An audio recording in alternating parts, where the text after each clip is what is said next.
studying international marketing and French in Finland. She had no plans of marrying an American.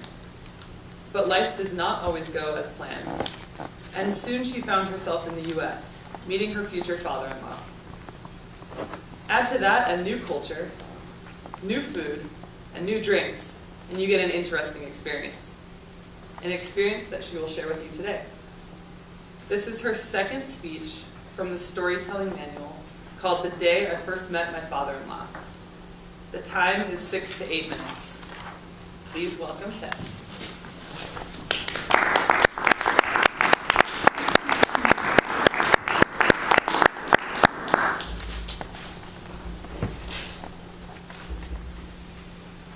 Long, long ago, and far away, when I met my now husband in Finland, I had never been to the United States before. But this fascinating and curious guy wanted to bring me to the United States to celebrate Thanksgiving after a year of dating. This sounded like a great idea to me, so off we went. When we first arrived in Oregon, we rented a car to drive around a little bit and discover where he went to school and some nice state parks. He showed me Mount Hood State Park and he showed me Smith Rock State Park.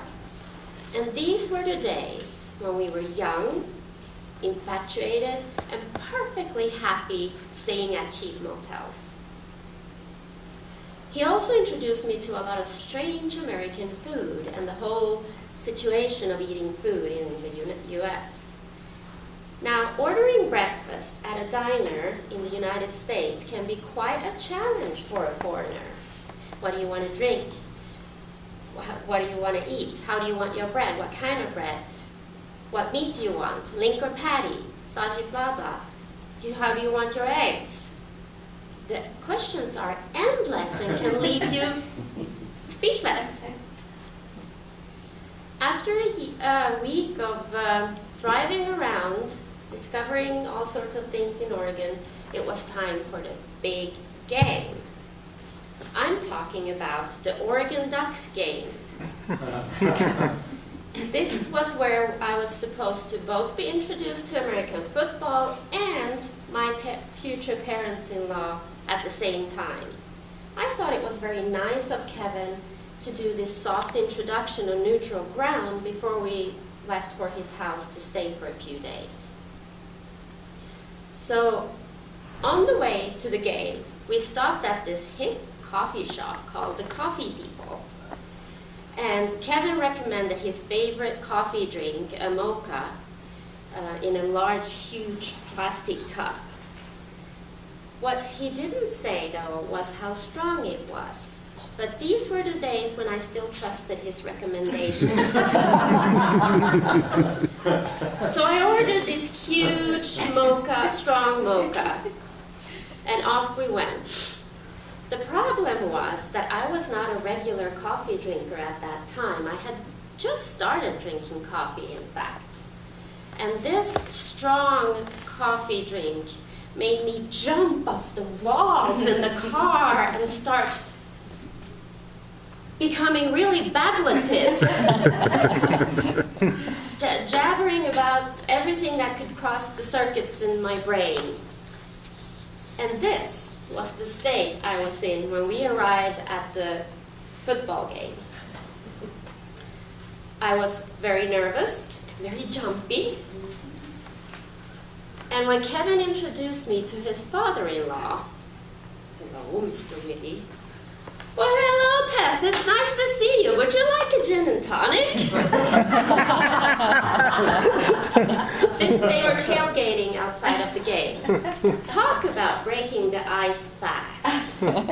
After some more strange American food, gin and tonics, and the coffee in my system, it didn't take long for me until I felt very at home with my parents-in-law, jabbering away, being very bablative again, and having a grand old time with them. When the game started, I was seated next to John, my future father-in-law. And he took it upon himself to explain the game and the rules. Poor guy. Trying to explain American football to a person who doesn't even know why they call it football. I mean, they don't even use their feet to kick it like we do in real football, or soccer, like you call it here.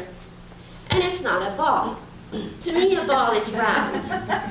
Here they use this eggplant-looking thing, and they throw it about, and the players act like bulls butting in a bullfighting match on the field. I must have looked very stupid and probably asked a lot of stupid questions, and I wasn't much smarter after the game, but I think I passed the test because I was officially invited to celebrate Thanksgiving at their house. So when we arrived at their house, we were each introduced to our rooms. Now, I'm a Scandinavian. If you've been boyfriend and girlfriend for a while, you don't need to have separate rooms. But you do here. And Kevin gave me a towel, showed me where the shower was, and then he was off to catch up with his siblings. Help. Here I was, this shy girl who grew up like the only child, supposed to manage in a house full of future parents-in-law, grandparents, aunts, uncles, 6 siblings with their respective boyfriend, girlfriends, wives, husbands, cats, and a dog. I did not want to leave my room.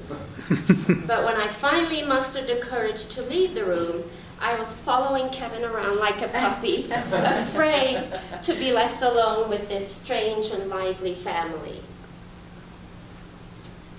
This day is still very vivid in my memory, but I'm happy to say that I'm now very comfortable visiting my parents-in-law and his whole family, and they feel I love them dearly. They feel like an extended family to me. However, when John starts to talk about the Oregon Ducks and American football, my eyes quickly glaze over, and I go out into the kitchen with my mother-in-law, and we fix ourselves a gin and tonic.